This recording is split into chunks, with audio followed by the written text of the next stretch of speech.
welcome you to this press conference on the Prime Minister of Singapore's ongoing visit to India. We have with us Secretary East Sri P. Kumaran to take us over all that has happened on this visit of the Prime Minister of Singapore.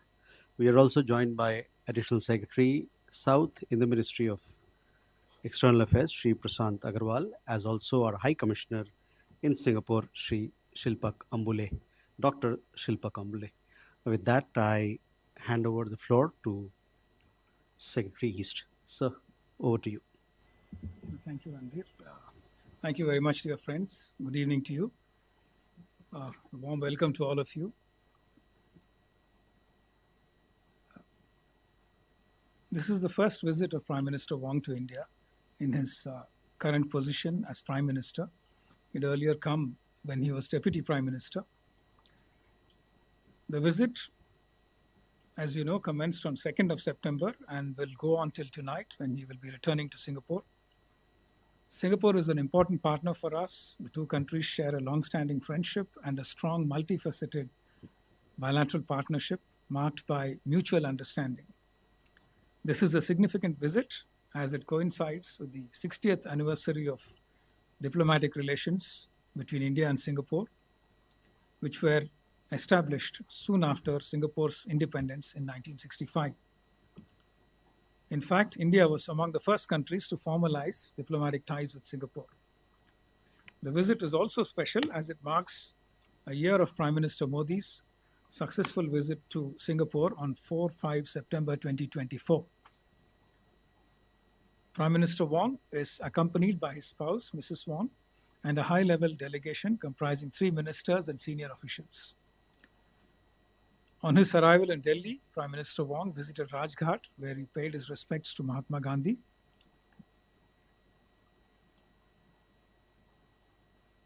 Our Prime Minister held wide-ranging and productive talks with Prime Minister Wong in both restricted and full delegation formats.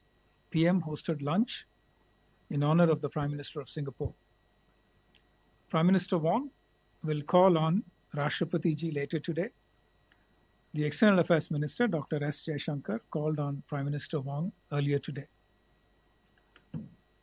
You would recall that during PM's visit to Singapore last year, both sides had agreed to elevate our relationship to a comprehensive strategic partnership. Today, the two leaders adopted a roadmap for our comprehensive strategic partnership. The roadmap truly reflects the range and depth of our bilateral cooperation and provides direction and momentum to it. This roadmap will facilitate bilateral engagements across 8 priority areas, including economic cooperation, skills development, digitalization, sustainability, connectivity, healthcare and medicine, defense and security cooperation, and people-to-people and cultural exchanges. 5 agreements or MOUs have been concluded in important fields and were exchanged a short while ago. These include cooperation on a green and digital shipping corridor, promoting collaboration in the space sector, cooperation in training and R&D in the field of civil aviation, cooperation on digital asset innovation, and establishment of a national center of excellence for skilling in advanced manufacturing in Chennai. Separately, underscoring the importance of enhancing regional connectivity and port infrastructure to facilitate trade and economic growth, the two prime ministers jointly virtually inaugurated the Phase 2 development of the Bharat Mumbai Container Terminal (PMCT) at Jawaharlal Nehru Port, JNP, Maharashtra. This project, developed on a design, build, finance, operate and transfer (DBFOT) basis, is operated by PSA International of Singapore. It is noteworthy that completion of this phase has doubled PSA's terminal capacity to 4.8 million TEUs annually, establishing it as India's largest single container terminal and thus makes JNP the largest container port in the country. Both Prime Ministers noted that there has been an uptick in bilateral relations since the last visit of Prime Minister Modi to Singapore. We hosted the President of Singapore, His Excellency Tharman Shanmugaratnam, for a state visit in January this year. As you would recall, several union ministers and chief ministers from various states of India have also visited Singapore in recent months and years. We also hosted several Singaporean ministers, the latest being for the one of a kind bilateral mechanism of the India Singapore Ministerial Roundtable. The third round of ISMR, the Ministerial Roundtable, was held just about 20 days ago when 10 ministers from both sides held detailed discussions on the 6 pillars identified. These exchanges reflect the importance attached by two sides to our bilateral cooperation. The two prime ministers appreciated the sustained expansion in bilateral trade, which has grown from about $6.7 billion in 2004-5 to nearly $35 billion in 2024-25. They agreed that the two sides should work on the next review of the India-Singapore SICA and the ASEAN-India Trade and Goods Agreement, ITIGA.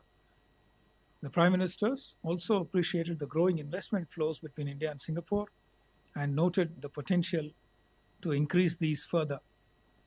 As you would recall, in financial year 2024-25, Singapore was the largest source of FDI into India, and it is also the largest for cumulative FDI into India, amounting to nearly $170 billion.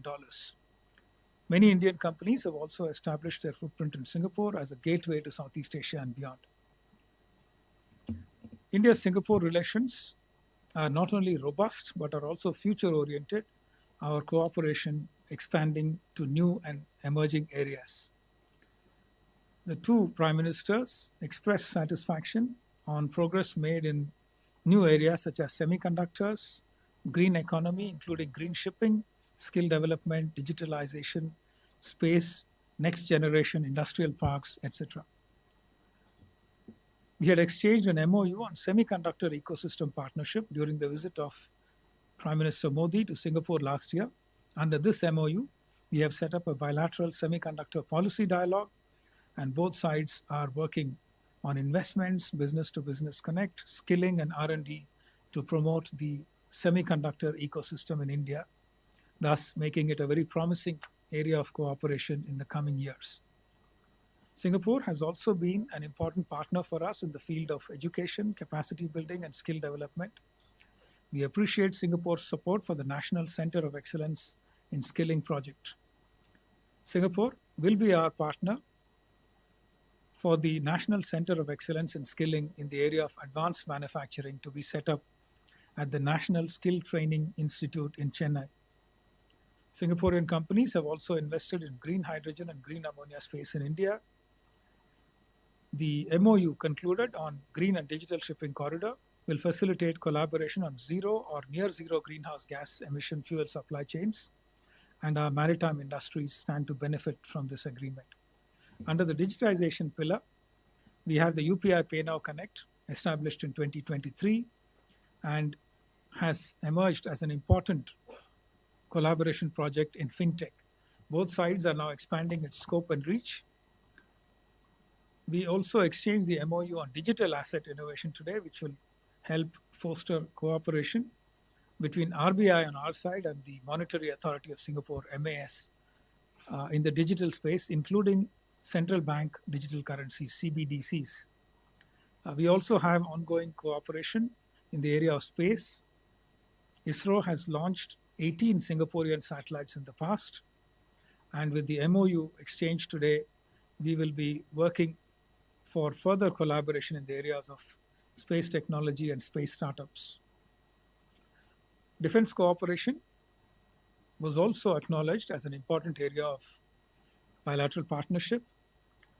It was agreed to further the momentum of exchanges and training cooperation, as well as engagement between the two sides, including all the three services. There was also agreement to explore cooperation in the defense technology space. Finally, India and Singapore have very strong people-to-people bonds. The thriving Indian community in Singapore is a living bridge and makes valuable contributions. It was agreed to further strengthen our cultural and people-to-people ties. The two prime ministers also discussed India's relations with ASEAN, and Singapore has always been an important partner in India's Act East policy. So this is basically what I had for my opening remarks. We are happy to take any questions. Thank you very much.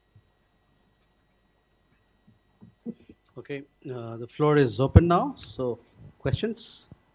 We go here first with Keshav. Thank you. Keshav Padmanabhan from The Print. And so I just wanted to ask, with Singapore being one of the largest funders of FDI in India over the last, say, 25 years, have they announced or spoke about any targets that annually they want to increase in terms of investment in India? And the larger context of this is with Japan recently saying they want to double their investment and Singapore seemingly bullish. What does that say when we talk about the larger context of tariffs and the global geopolitics when it comes to Indian businesses? And if you would permit me another question, the joint statement had something on the patrolling across the Malacca Straits that India is interested in. And this is something that the two sides want to work on with defense and security engagement. Could you give us a sense of what really was discussed with regards to this specific proposal as well? Thank you. Siddhant. Hi, sir. Siddhant from Vion. Was there any discussion on Donald Trump's tariff, a concern for both countries? Any specific conversation on that part? And also, secondly, the Prime Minister mentioned about cooperation in civil nuclear domain. What kind of cooperation are we looking at? Manas. This is Manas from PTI, Press Trust of India. Just wanted to check with you, was there any discussion about a proposal to export solar energy from India to Singapore via kind of underwater cable that could be used for data connectivity also? And also on the nuclear thing, are we looking at SMRs for nuclear cooperation between the two countries? Thank you. Yeshi. This is Yeshi Seli from Business India. I'd like to know more about this cooperation between GIFT City and Singapore, and also what are the talks that focused around aviation? We have a question there, yes. Hi, sir. This is Vishu from ANI. You mentioned about the defense corporation. Can you give us some more detail? What kind of cooperation are we planning with Singapore? Are they interested in buying Indian weaponry or something? So we have enough questions for you to answer. All right, thank you. Let me start with FDI. Singapore has been a very important partner for FDI over many, many years. In fact, over the last 7 years or so, Singapore has been the largest FDI investor in India, averaging about $15 billion a year. In fact, the cumulative FDI from Singapore since the time we started keeping figures in around 2000 works out to about $170 billion. So clearly, there is a lot of interest.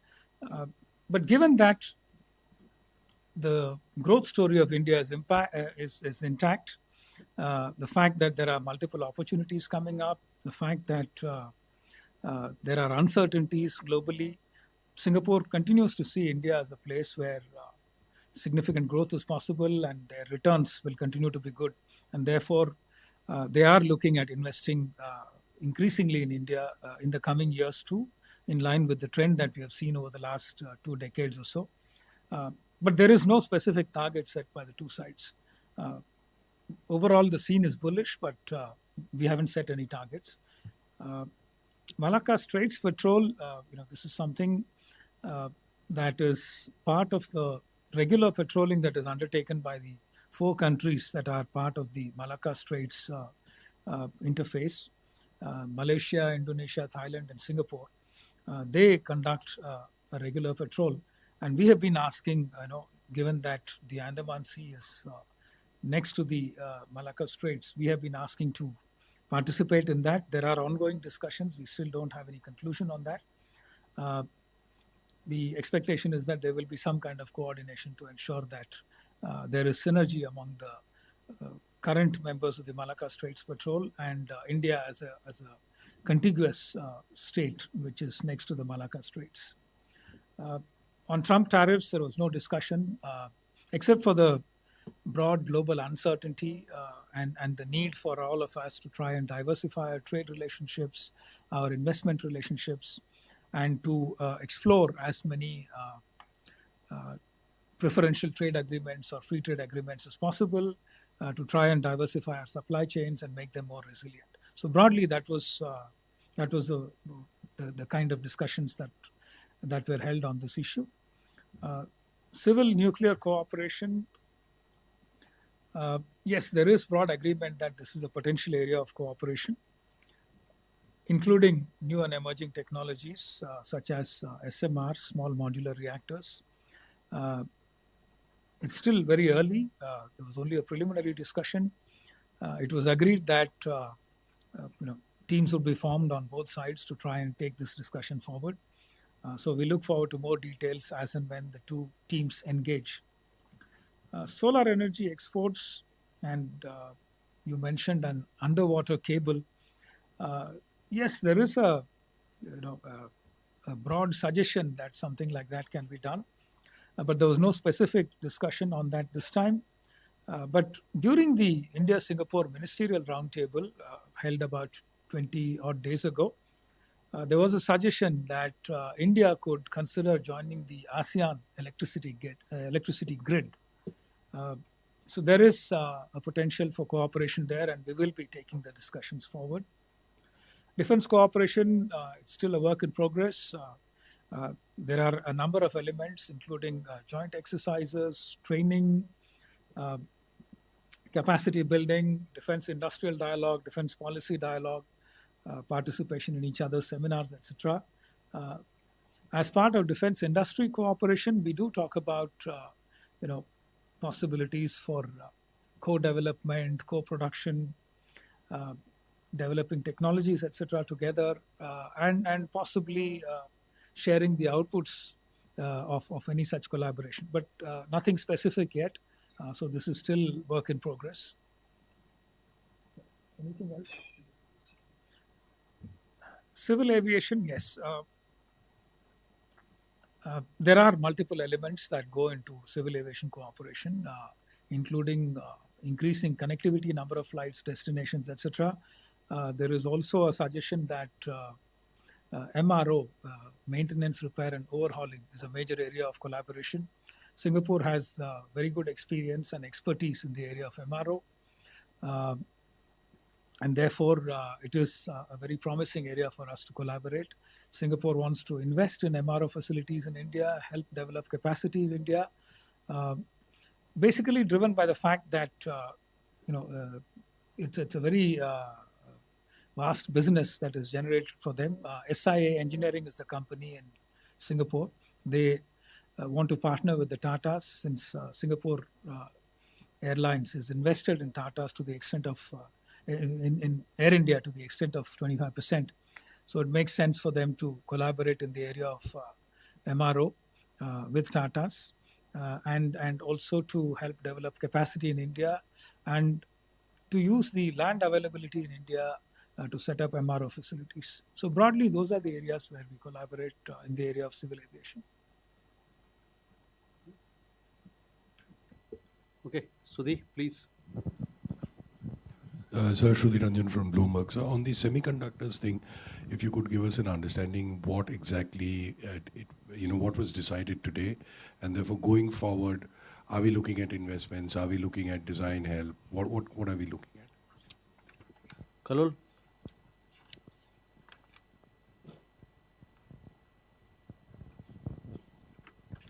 Lol Bhattacharjee from the Hindu, sir. Sir, did the situation in Myanmar feature in the talks? And did the two sides discuss the upcoming election in Myanmar? Siddhant?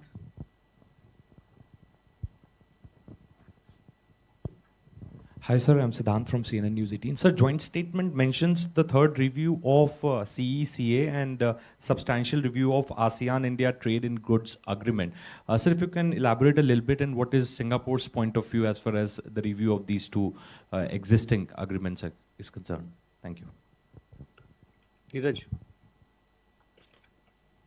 Sir नमस्कार, मैं नीरज सुबह प्रभा साक्षी से। Sir मेरा प्रश्न ये है कि जो आज का जो जॉइंट स्टेटमेंट है उसमें कहा गया है कि मंत्री स्तरीय गोलमेज बैठकें होंगी, तो इसका आयोजन कब से होगा? और मलक्का वाले प्रश्न का हालांकि आपने उत्तर दे दिया है, लेकिन अगर आप उसको हिंदी में दोहरा सकें। कोशिश करेंगे। Okay. You have a question? Manas? Manas again from PTI. Just gone through the joint statement actually, and it says that both the countries will cooperate in development of unmanned vessels under the broader framework of defense cooperation. So what kind of platform it would be? Unmanned vessels, kind of underwater or something related to that? Neeraj आपका सवाल है, बोलिए। Sir Neeraj हूँ news 18 India से। Joint statement में food security को लेकर cooperation बढ़ाने की बात की गई है, उसके मायने क्या है? क्योंकि तीसरे देश का भी जिक्र किया गया उसमें।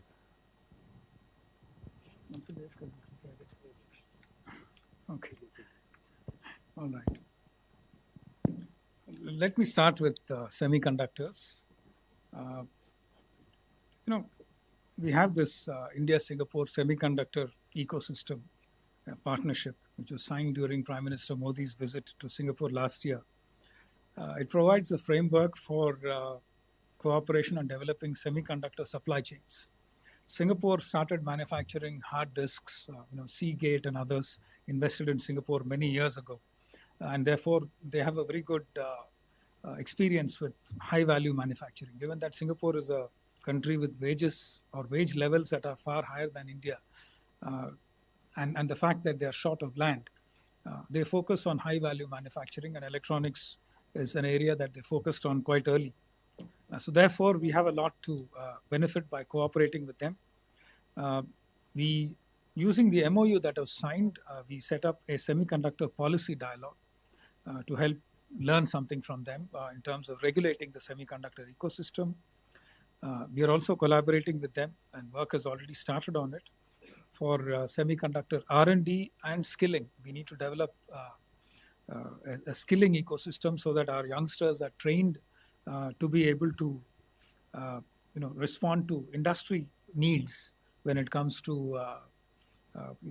semiconductor investments and facilities that are set up. Singapore has also expressed interest in investments in this sector and also getting their private sector companies to come in and expand their presence in India, to set up a semiconductor manufacturing ecosystem, clusters for both design and fabrication. We are also looking at developing supply chain resilience, diversifying sources, and a large Singapore delegation, industry delegation, visited Semicon India. One of their pavilion was one of the largest. We are also looking at what is called a green laning initiative. Green laning initiative. I mean, it's a new name. It's a new idea. The aim is to try and optimize the supply chains on the two sides. There is a pilot that they will carry out to study how exactly the supply chains are distributed between India and Singapore and how to optimize them in a way that risks are minimized, efficiencies are maximized, including logistical efficiencies. So all these are areas that we are working in the area of semiconductors. On Myanmar, there was no discussion. It was not a subject that was raised by either side. SICA ITGA review, as I said, Singapore is an important partner for us when it comes to working with our ASEAN partners, the rest of the ASEAN partners. They are one of our strongest partners when it comes to trade and investment, as I mentioned earlier. We've had a SICA with Singapore, which came into force sometime in 2005-06. And of course, ITGA review, we've heard so much about it in the last couple of months. Singapore has agreed to advance our or help explain our position to the rest of the ASEAN partners in terms of the need to arrive at a reviewed arrangement that can result in a win-win situation for both sides. The broad grievance on our side is that the trade deficit on our side has increased since the time the ITGA was signed, and that we should try and tweak the arrangements in such a way that we come to a more balanced trade situation. There are a few suggestions made by the Department of Commerce. I will not go into the details, but these are matters of negotiation, and we hope to arrive at a more balanced solution to this. Food security is an area of interest for Singapore. So there's no serious agriculture in Singapore. It depends entirely on imports for all its food needs, and therefore India comes across as a useful partner for food security. It is one of the pillars under sustainability for the India-Singapore Ministerial Roundtable, and there are discussions ongoing about what can be done to produce food safely and in a reliable manner, and how to take care of market access issues for our food products in Singapore and in the rest of ASEAN in general. Unmanned vessels is again a new area identified for collaboration. We don't have much details. It could include unmanned surface vessels, possibly even underwater vessels. It's still too early to go into the details on that. But clearly, new and emerging defense technologies are areas of interest. Singapore has a strong R&D ecosystem.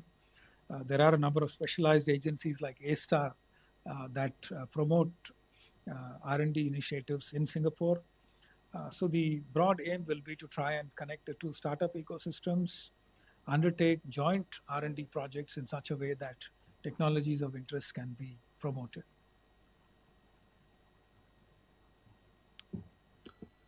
With that, ladies and gentlemen, we come to the close of this press briefing. Thank you very much for your presence and for your participation. Thank you.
Joint statement इस वक्त होने जा रही है Singapore और भारत के बीच. I welcome you to this ceremony where we shall witness some new examples in furthering India-Singapore bilateral cooperation. These are by way of exchange of MOUs and joint statements and a virtual inauguration. First, we witnessed the exchange of the joint statement on roadmap for a comprehensive strategic partnership and the Reserve Bank and an agreement between the Reserve Bank of India and the Monetary Authority of Singapore on digital assets innovation. We will have the exchanges on the Singapore side, Dr. Vivian Balakrishna, Minister for Foreign Affairs. On the Indian side, Dr. S. Jaishankar, External Affairs Minister of India. The two documents, please.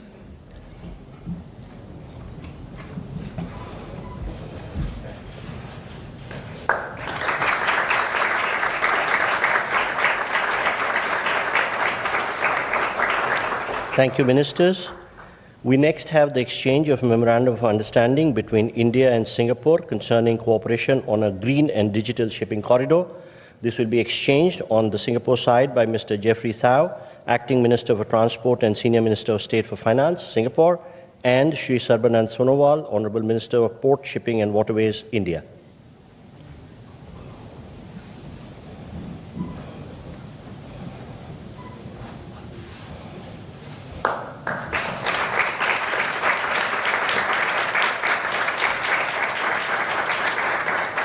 Thank you, ministers. We next